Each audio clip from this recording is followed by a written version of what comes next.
Ahojte, v tomto videu vám ukážem niekoľko momentov z nášho dvojdňového výletu v Egri a dúfam, že vás to bude inšpirovať na návštevu tohto miesta. Hneď po príchode sme sa zastavili v obchodnom centre Agria.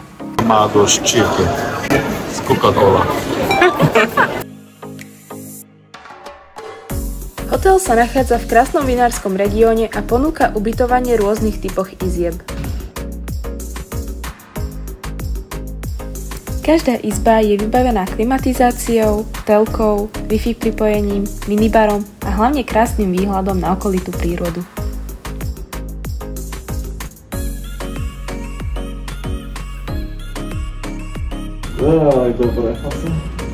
Rezort sa skladá z 5 budov, ktoré sú rozmiestnené v krásnej záhrade a ponúkajú rôzne typy ubytovania a služby. Vrátane reštaurácií, wellness centra, vonkajších bazénov a taktiež tu majú aj fitko, na ktoré som ale zabudla, takže pridám sem aspoň fotku. To je cool. Aké to je? Chcem to ochutnať. Tam je smotana. Dobre to.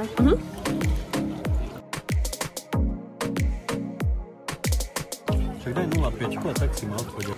Wellness je vybavený aj vnútorným plaveckým bazénom, aj s rôznymi saunami, vrátane fínskej, infračervenej, párnej aj solnej.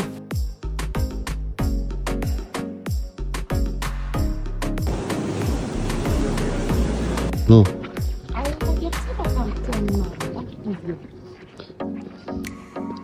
Ideme pešo až do mesta. Že 35 minút cesty? No chcem teraz. V Maďarsku sa parkuje aj takto.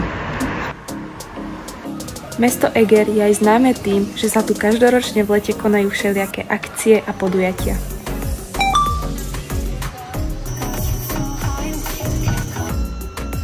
Prečo tak má robiť? Ja neviem.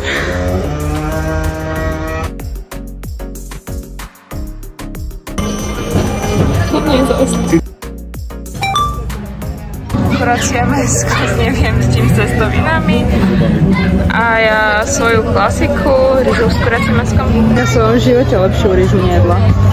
Veľmi dobrá je a mali veľa druhov vegánskych.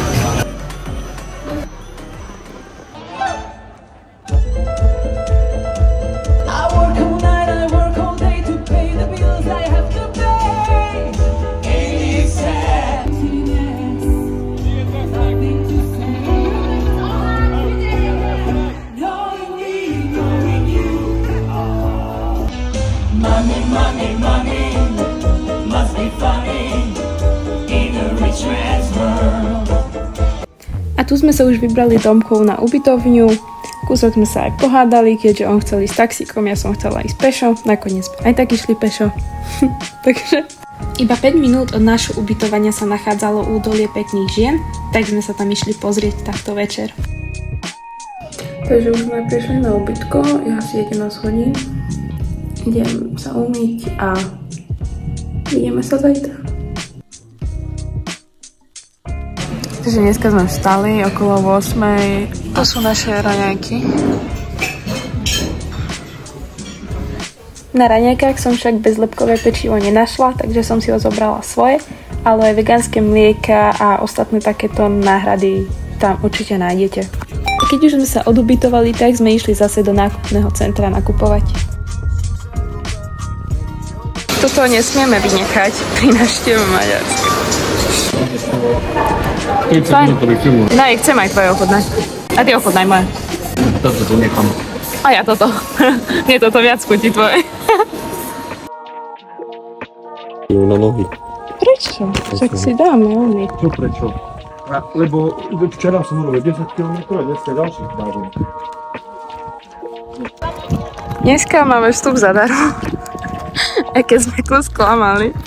Čo si klamala? Som povedala, že máš iba 25. Není možné. Tak ale, pretože každú poslednú nedeľu v mesiaci majú študenti do 25 rokov zadarmo a taktiež rodiny s maloletými deťmi. Už pri vstupe dostanete mapku so stanovišťami a na každej z nich nájdete nejakú zaujímavosť o hrade. A taktiež sa väčšina z nich aj premietá na plátne. Keď si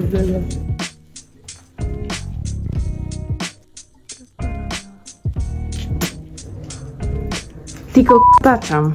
Padláš tam. Fakt. Dobre. Nie. Tieto priestory sú veľmi chladné, takže aj v lete je to úplne v pohode. Čo si ideš? Ak vás to zaujíma, majú tu aj menšie kino, v ktorom majú bohatý program. A odtiaľ to bolo vidno krásne na celé mesto.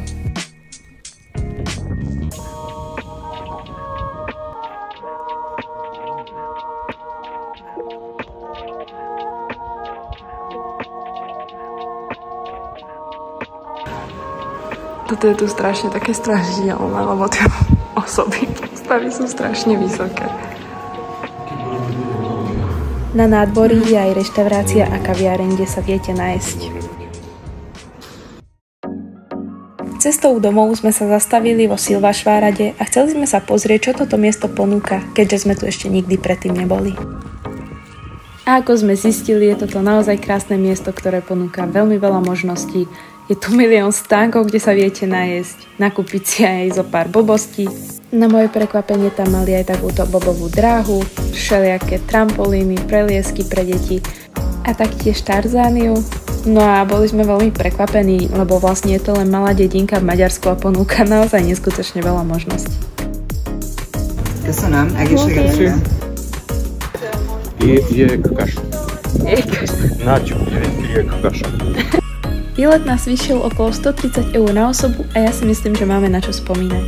To bolo všetko a ďakujem, že ste si to pozreli až do konca.